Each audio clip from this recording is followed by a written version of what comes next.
Nous allons dans cette vidéo illustrer comment IBM Planning Analytics permet de restituer et de manipuler les données qu'on a intégrées dans la solution, que ce soit des données réelles, des données budgétaires et un mix bien sûr de l'ensemble des différents scénarios ou phases qu'on gère dans la solution.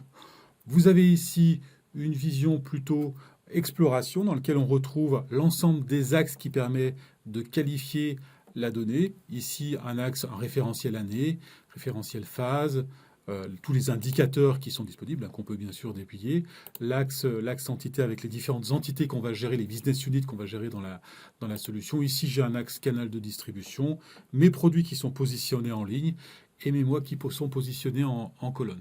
Je vais pouvoir ensuite très facilement manipuler l'ensemble de cette information pour par exemple venir glisser mon axe indicateur en ligne, voir l'ensemble de mes indicateurs ventilés par période.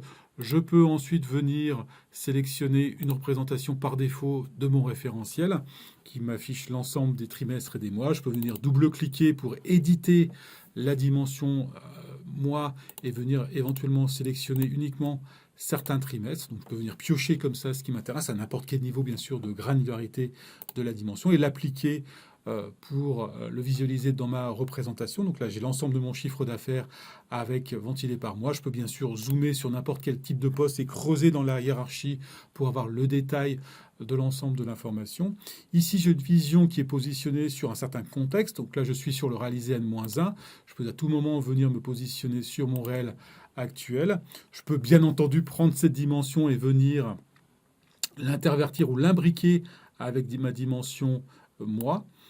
Donc, ce qui va me permettre de visualiser très simplement l'ensemble de mes indicateurs par période et par différentes phases. Je peux également, de manière très simple, venir réaliser tout un ensemble de calculs. Donc, si je veux par exemple calculer un écart entre mon budget et mon réel, je pourrais l'appliquer sur un ensemble d'éléments, refaire des regroupements sur des entités, des calculs d'écart sur des périodes. Donc, je peux très simplement utiliser les fonctions natives de la solution et les appliquer. Donc, j'ai vraiment ici la capacité, avec Planning Analytics Workspace, de pouvoir venir manipuler ma donnée pour l'imbriquer, la croiser, zoomer, créer des calculs. Et à tout moment, bien sûr, je peux sauvegarder éventuellement cette donnée pour l'exporter dans différents formats Excel si j'ai besoin de la récupérer. Ça, c'est une première manière finalement de manipuler les données dans la solution au travers de cette interface d'exploration. Je peux également venir préparer tout un ensemble de restitutions. Et notamment, on va retrouver quelques typologies différentes de restitution. La première, ça va être plutôt une vision data-vis de mes données. Donc, je suis toujours connecté, bien sûr, en temps réel sur les données de la solution. Et je vais ici retrouver une présentation sous forme plutôt très visuelle avec différents KPI qui sont représentés ici, des macro KPI finalement sur mes charges d'exploitation, mes salaires, mes charges. Je vais retrouver ici également tout un ensemble de représentations graphiques. La solution est extrêmement riche en termes de représentation graphique, puisque vous pouvez très facilement basculer d'une présentation graphique à une autre et vous retrouvez toutes les graphiques qui sont disponibles dans la solution graphique et cartographique, puisque la solution intègre également des capacités de représentation cartographique de vos données. Tout cela, bien sûr, est complètement dynamique, puisque vous pouvez, grâce aux filtres qui sont positionnés ici, venir éventuellement vous positionner sur tel ou tel sous-ensemble, comme vous pouvez, puisqu'on est dans une vision hiérarchique des données, venir éventuellement faire un clic droit et zoomer pour avoir un détail plus important sur le sous-groupe 1 et voir la contribution des différentes entités du passage du budget au forecast sur mes données. Grâce à ce graphique de type waterfall, on va retrouver aussi des graphiques, on l'a vu rapidement mais tout à l'heure, mais des graphiques également de diagrammes en secteur, des tornados, bien sûr des tableaux.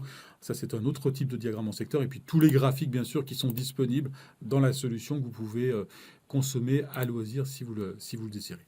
Dans cette partie DataVis, non seulement vous êtes extrêmement dynamique, puisque vous pouvez filtrer sur toute partie de vos données, vous pouvez zoomer sur les données, mais vous pouvez aussi très facilement venir modifier et ajuster le tableau de bord par rapport à votre problématique du moment.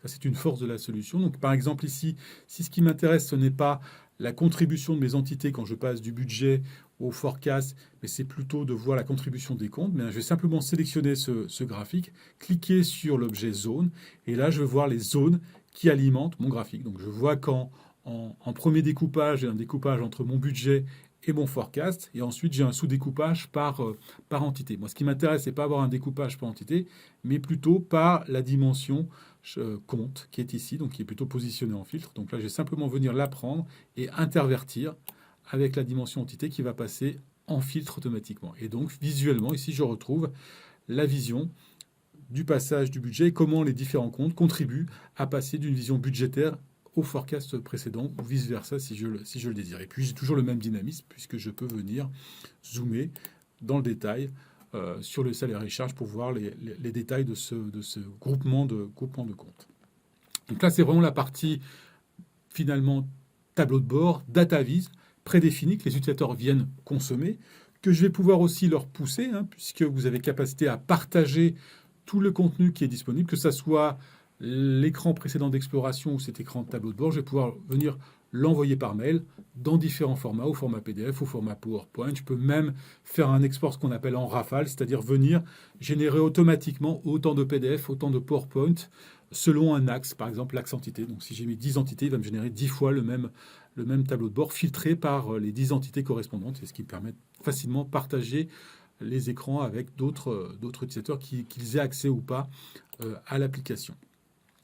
Autre possibilité dans la solution, ça va être tout ce qui va être, on va dire, revue budgétaire. L'idée, c'est de pouvoir préparer ce type de présentation, donc cet onglet-là, revue budgétaire, qui va me permettre d'avoir une synthèse d'activité. Donc on va dire une synthèse qui peut être mensuelle, hebdomadaire, semestrielle, etc., qu'on va pouvoir préparer, où on va venir mixer vraiment une synthèse d'activité, mixer des données chiffrées avec des commentaires qu'on peut intégrer dans la solution.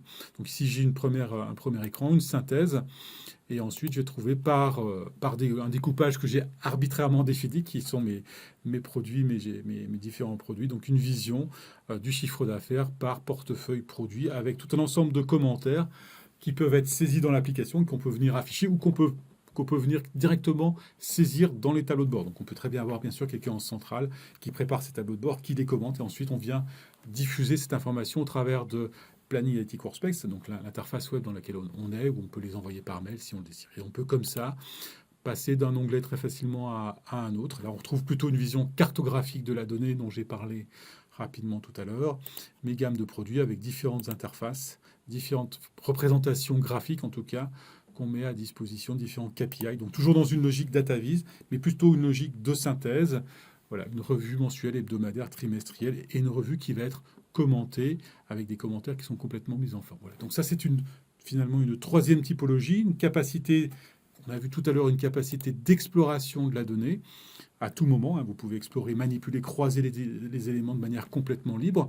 On a vu une capacité plutôt de tableau de bord, très visuel, et puis cette revue budgétaire, alors qui est proche de la partie tableau de bord, mais qui offre capacité à vraiment synthétiser l'activité, la commenter, et donner du sens à vos données.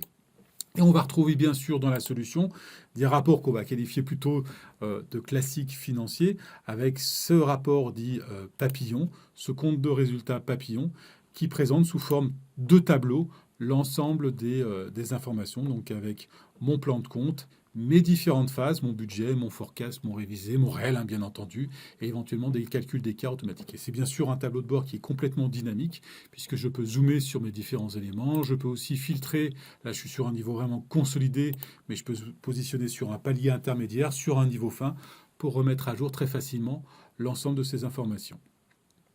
Et puis ces données, je peux aussi à tout moment venir les partager, on l'a vu tout à l'heure, c'est vrai sur tout type de représentation, et puis je peux aussi venir les exporter comme tous les éléments en fait du tableau. Donc par exemple ici, exporter au format Excel, et dans ce cadre-là, comme tout à l'heure, j'en ai un petit peu parlé précédemment, on va pouvoir venir exporter les données en rafale. Donc si j'ai besoin de générer autant de comptes d'exploitation, de comptes de résultats qu'il y a d'éléments dans mon axe entité, dans mon axe organisationnel, mais ça pourrait être un mix d'un ensemble de choses, je vais pouvoir demander à la solution de générer ces différents tableaux de bord par rapport à mon axe organisationnel. Voilà, donc le rapport est généré, et ensuite je vais venir simplement consommer, donc là, mon Excel s'ouvre, et je vais pouvoir venir consommer l'ensemble de mes données directement. Voici en quelques clics les différentes possibilités de restitution par rapport aux données qui sont disponibles dans la solution, que ce soit des données bien sûr réalisées qu'on a intégrées, que ce soit les données budgétaires qui ont été construites dans le cadre de la campagne budgétaire, des données de forecast, de révisées, etc., sous différentes formes, typologies de tableaux de bord qu'on peut mettre en place dans la solution.